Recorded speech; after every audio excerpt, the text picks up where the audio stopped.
question I'm commonly asked is, what is the difference between Catholic/religious schools and independent schools? Understanding the difference between the two and your local public school options can help you make informed decisions for your family.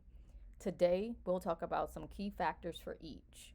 Remember, do your own research before making any decisions. Okay, let's jump right in.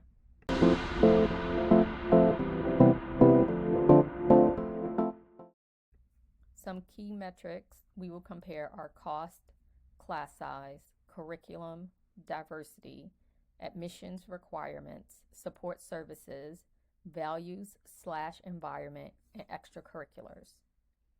Okay, so for cost, public school is free, which makes it a viable option for many families. It's typically close to the home, especially for elementary school grades.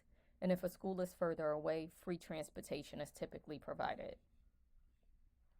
Parochial or religious schools, tuition is usually more affordable, although affordable is a relative term, depending on a family's income and ability to pay. But if it is affordable, many families see it as a viable option. Independent school tuition is often the highest. Tuition assistance is available, ranging from a couple of $1,000s to almost full tuition. Watch my video on what is an independent school if you need more specific details and information about that option. Our next area of comparison is class size. Class size will vary depending on the school type and the zip code in which the school exists. However, typically, public school class sizes tend to be larger than private school class sizes, with independent schools offering the smallest class size and smaller student-to-teacher ratios. Curriculum. Public schools are bound by state and local jurisdiction guidelines. Religious schools, such as Catholic schools, follow the Archdiocese, which typically provides guidelines and oversight for what is taught in Catholic schools. And while individual Catholic schools have some flexibility in how they deliver instruction, they must adhere to educational standards and curriculum set by the Archdiocese. Independent schools have the most flexibility in what they teach and how they teach educational content. Diversity. Public school diversity will reflect the diversity of the neighborhood in which it exists. This may differ slightly for specialty schools or schools that accept students outside of their predetermined zoned area. Religious schools may be more or less diverse than public options, and independent schools being the least diverse. The caveat here is, how is diversity defined? For some people, diversity may mean socioeconomic diversity. Another, it is religious or political diversity, political views. And for another, it could be racial diversity. So be sure to define your definition of diversity and assess whether the schools you're most interested in reflects your definition and your kind of diversity. Admissions. For public schools, no application is required with the exception of specialty schools. Typically, families are required to provide proof of address, age, and/or grade for the student. It's based on a predetermined zoned area, which may change over time.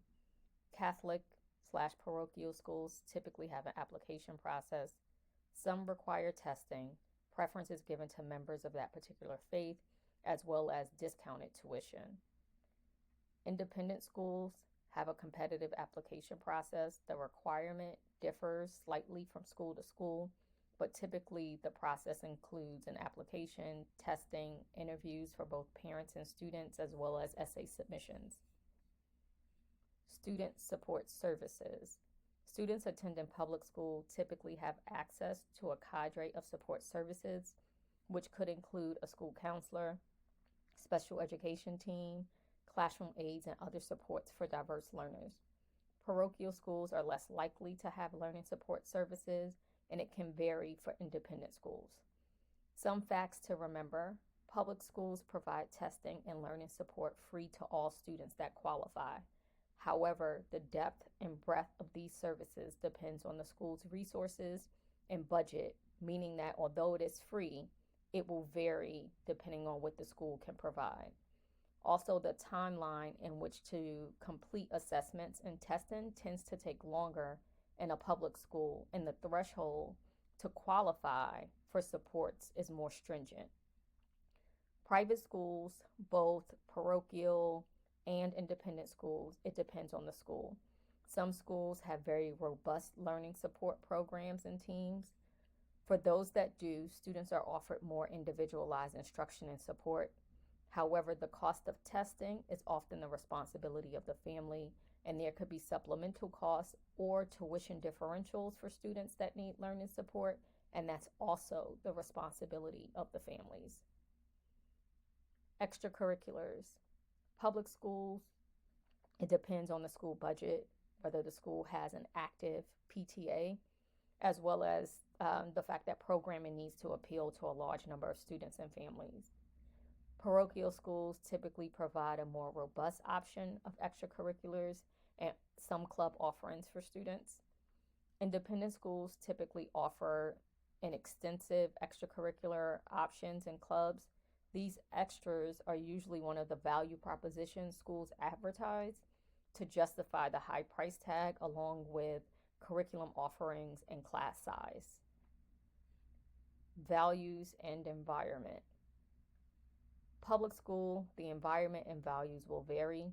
Sometimes it can be diverse in a melting pot of sorts, and other times very homogeneous. Either way, it typically reflects the local community environment.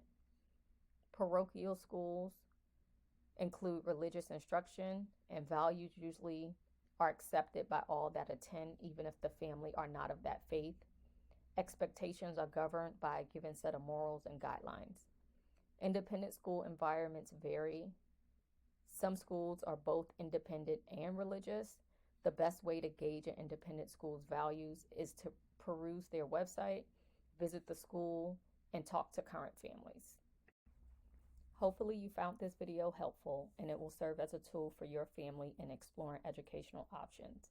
While it highlights important considerations, it's not all-inclusive. You're encouraged to conduct your own research and visit schools to make the most informed decision. Key questions to consider as a parent: budget, what can you afford? And does the school offer financial aid or scholarships? Also, just because a school charges tuition does not make it a better option. Do your research and don't assume because you are paying that your child will get a better education. Values. What are your family values, and what kind of environment do you want for your child? Individual attention. How important is a small class size or personalized learning?